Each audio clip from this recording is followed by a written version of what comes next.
처음에 암에 걸리게 되면 마음이 조급하죠. 빨리 치료를 해주세요 그러면. 근데 이제 조급하게 마음을 안 먹어도 돼요. 사실 암은 에 좀 들어가요. 그래서 하루라도 빨리 치료하는 것들이 중요한 게 아니고 빠짐없이 필요한 다 하는 게 굉장히 중요하다. 선생님 안녕하세요. 안녕하세요. 선생님이 이제 보통 환자에게 처음으로 이제 암에 걸렸다라는 이야기를 하실 때가 많으실 것 같아요.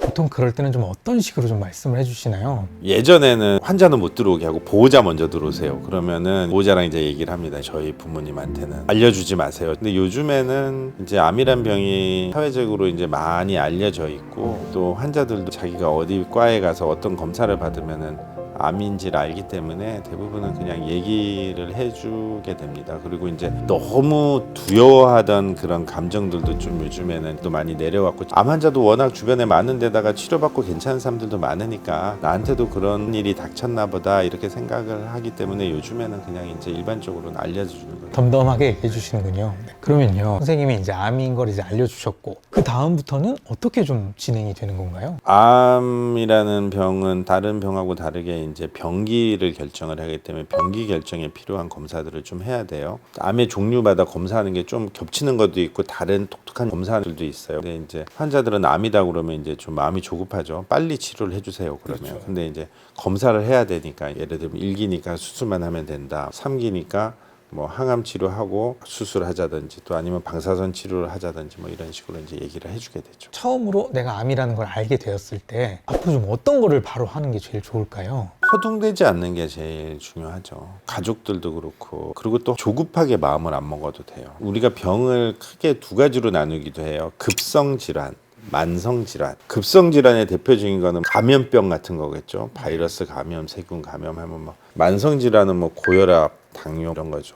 암은 사실 만성 질환에 좀 들어가요. 그래서 하루라도 빨리 치료하는 것들이 중요한 게 아니고 정확하게 꼭 필요한 치료를 받는 게 중요해요. 그러려고 하면 또다시 강조되는 게, 치료 전에 그 병의 상태를 정확하게 판단할 수 있는 병기 결정 검사들을 정확하게 하고 거기에서 빠짐없이 필요한 검사들을 다 하는 게 굉장히 중요하다. 선생님, 그러면요, 제가 암에 딱 걸린 걸 알았을 때 이거를 좀 최대한 좀 많은 사람들한테 알리는 게 좋은 건지, 아니면 그냥 최소한의 사람들한테만 알리는 게 좋은 건지, 좀 그런 거에 대한 의견도 있으세요? 뭐가 맞는지 모르겠지만 일반적인 사람들의 정서는 알리고 싶지 않은 것들이 사람들의 마음입니다. 그래서 오히려 주변에 있는 사람들이 좀 이상해도 너무 알려고 하지 않는 것들이 되게 중요하다고 저는 생각합니다. 말하고 싶지 않은데 굳이 자꾸 물어봐서, 거짓말할 수도 없으니까 얘기를 해주면서도 암 환자들은 되게 마음의 상처를 받는 경우들도 있거든요. 그래서 우리가 알면서도 모른 척 해주는 것들이 정말 친구 아니에요? 동료이고.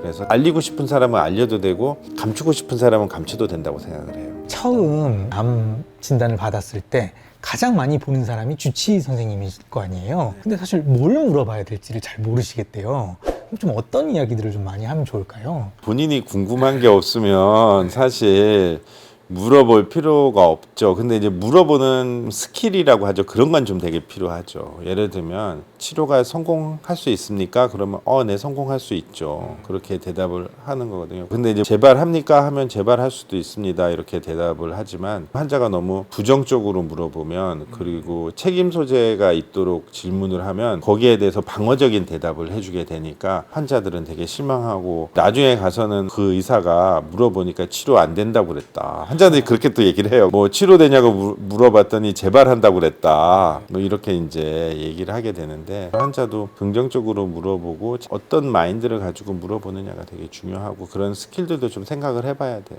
요새 유튜브나 뭐 블로그 같은 걸 보면요, 이 암 환자들이 자신의 어떤 뭐 암 투병기를 좀 기록하는 블로그가 있고 뭐 유튜버들이 좀 있는데, 이런 건 좀 어떻게 보세요? 부정확한 정보가 파급력을 가졌을 때 오히려 선의의 피해자가 나타날 수 있고, 선의의 피해자가 나타난다는 거는 한 사람의 생명이 왔다 갔다 할 수도 있는 경우거든요. 그래서 되게 조심해야 된다고 생각을 합니다. 잘못된 판단들, 그리고 이제 자기만의 생각, 그런 유튜브들은 사실 우려되긴 하죠. 그렇지만 다른 측면에는 또 자기의 병에 대해서 오픈을 하고 경험을 공유해주고 한다는 면에서는 용기 있는 행동이라고 볼 수도 있는데, 자기 자신을 객관화해서 표현하고 또 너무 과도하거나 아니면 비약적인 주장들을 하지 않아야 되는데 그렇게 된다고 하면은 자기가 선의로 다른 사람의 목숨을 뺏게 되는 결과를 만들 수 있기 때문에 사실은 굉장히 조심해야 되는 거예요. 제가 가끔 이런 경험들이 있었는데요. 제 친구들이 저한테 암에 걸렸다라는 사실을 이제 처음으로 말할 때가 있어요. 그럴 때